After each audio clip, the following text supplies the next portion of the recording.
สามารถอัพคลิปได้เพราะว่าพายุเข้านะครับผมคือมันเข้ามาแรงมากเลยแต่ว่าไฟบ้านไม่ดับนะก็แค่พายุเข้านะครับผมเห็นในกล้องอาจจะสว่างนะตัวอันที่จริงมันมืดนะครับผม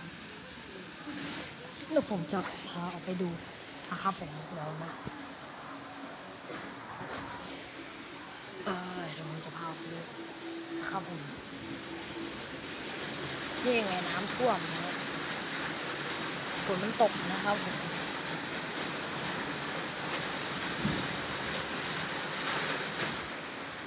นะ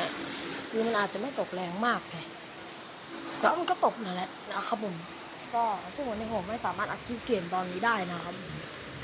ก็สำหรับคลิปนี้นะครับผมก็ขอตัวลาไปก่อนเจอกันใหม่ในคลิปหน้านะครับผมอาจจะเจอกันตอนวันเสาร์ก็ได้บ๊ายบาย